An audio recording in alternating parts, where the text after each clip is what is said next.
So in this video, I am going to show you how to stay lean year round. But before I get into that, there's something really important I want to talk about first. And that is, you see me spend a lot of time trying to convince you not to get so wrapped up in body image, to not worry about gaining a little bit of weight here and there. And I do this because what I care about most is you being happy. And honestly, chances are just being lean isn't going to be the thing that makes you happy. Don't get me wrong, you might be happy by getting leaner, but it's not typically even the look itself, it's the feeling of accomplishment of getting there. I just want to make sure you don't wrap up all your self-worth in things like body image and body weight, because you are so much more than that. With that out of the way, if you want to know how to stay lean year round, let's get into it. Alright, I already know what you're thinking. You need to starve yourself and crush yourself with exercise if you want to stay lean all the time. But that's not actually true. Honestly, it's more about having patience than it is doing anything extreme. Don't get me wrong, you're probably gonna have to be more meticulous. You're gonna have to make this fitness lifestyle a high priority in your life, but that's not the same thing as pounding yourself into the ground.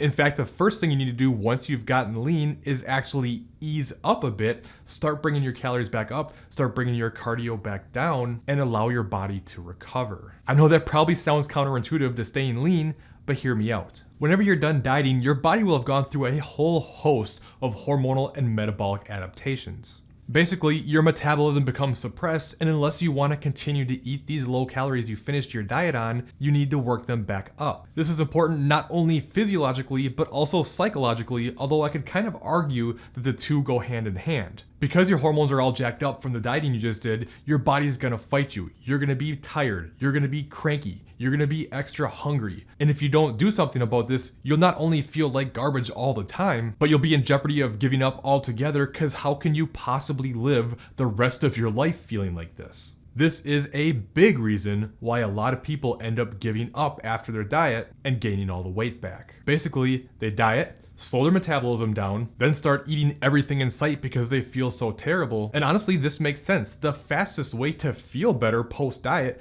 is to gain some weight back. This is literally the body's self-defense mechanism against starvation, and your body's trying to get you to gain weight to get back to that previous body fat set point. So you need to understand there's nothing wrong with you for feeling this way, but you do need to fight back and stay diligent if you want to stay lean. But don't worry, this doesn't mean you have to feel terrible forever.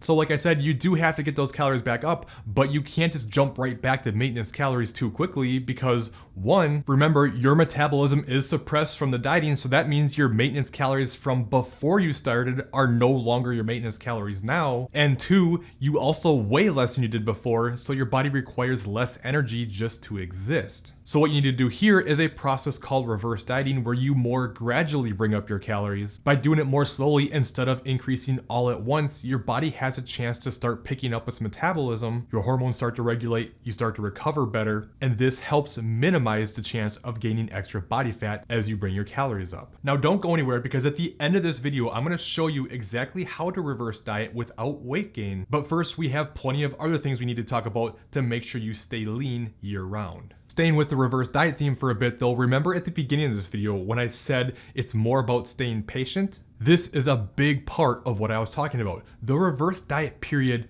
is hard. Honestly, this blindsides a lot of people because you expect the diet after the diet to be easier, but in reality, it's usually harder. This is because your hormones are all out of whack. And when you start increasing your calories, it typically makes you that much hungrier, you're much more emotional than usual, and you just want to eat, and it can be really difficult to stick to the plan. But if you don't be careful, this is how you can end up easily gaining that weight back and undoing your hard work. When you remain patient and stay diligent to the reverse process, you keep sticking to your macros, in time you get your calories nice and high and you can remain lean. But if you try to rush it, this becomes much less likely as your metabolism has a hard time keeping up. So the slower you increase calories, the less likely you are to gain weight. But you also have to keep in mind there's always trade-off here, and the slower you go, the longer it's going to take to feel better too.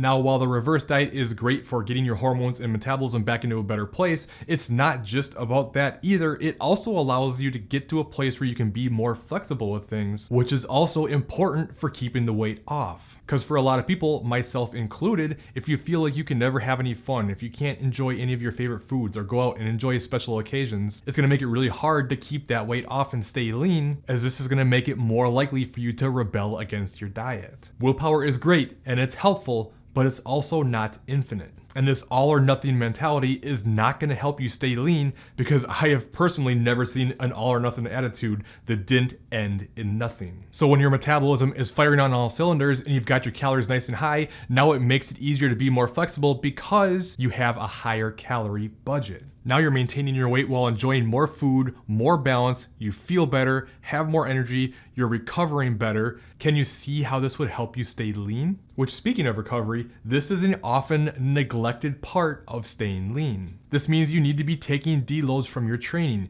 You should work your calories up and your cardio down, like we've already talked about. And some of the more overlooked factors like sleep and controlling stress. If you don't do this, insulin isn't able to regulate blood sugar as well, which can lead you to become more insulin resistant, which will make it easier to store fat. Now, I don't want you to take that and think insulin is the key to everything here. That's not what I mean and not true, but that's kind of a topic for a different video. But that doesn't mean it doesn't play a role, and if you're more insulin resistant, it's easier to store fat. Not only that, but if you're not recovering well, cortisol is going to stay elevated, which can cause a ton of physiological problems that are going to make it harder to stay lean. Really, it's all the more reason you can't just keep pounding yourself into the ground over and over. It does not work. All right, something else we need to address here. This is about staying lean, but understand everyone has a different definition of what lean is. And frankly, the leaner you want to be, the more diligent and more effort you're gonna have to put in to do that. For instance, if you were to take myself, it's not that difficult for me and my genetics to stay somewhere around maybe 12% body fat. I don't really know what this body fat is, I'm just kind of taking a guess. But if I'm down around maybe 7 or 8% body fat, that is a huge grind. My body is just running to the ground. I feel terrible. I'm hungry, moody,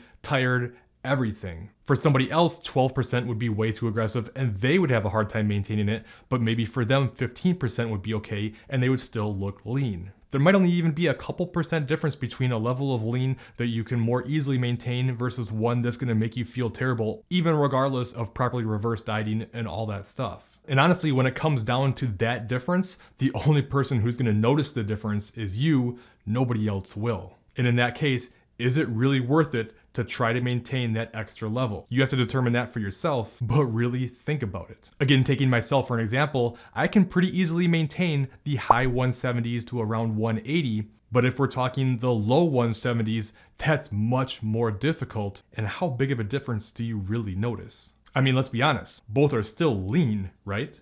So yeah, if you want to maintain that extra level of leanness, like I said, you're going to have to be more meticulous. You're going to have to track your food more diligently, more often. You're going to have to be more careful with special occasions and going out and things like that. Doesn't mean you can't do it, just means you have to be a little bit more cautious and be more diligent. But keep in mind too, the more you do it, the better you get at it, the more of a routine you get into, and it won't be as difficult to maintain it, but there's still going to require some trade-off.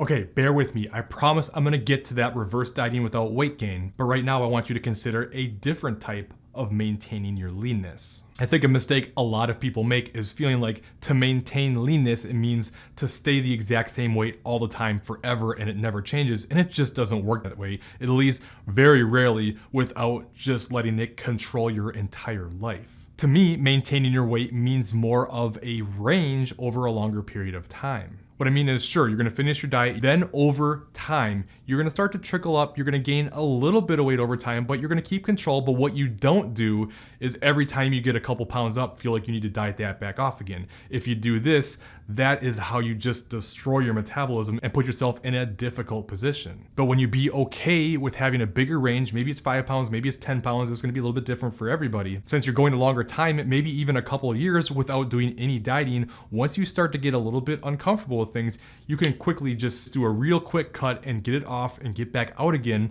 And if you do this right, you might only diet for a handful of weeks every couple of years to maintain a pretty lean physique. Okay, about reverse dieting without weight gain. I do want to talk about this, but I actually have a video that already covers exactly how to do this step by step. So rather than make this video any longer than it needs to be, I'm just going to send you to that in this top video, and this will cover everything you need to know. If you have any questions, leave them in the comments below, and I'll see you in that other video.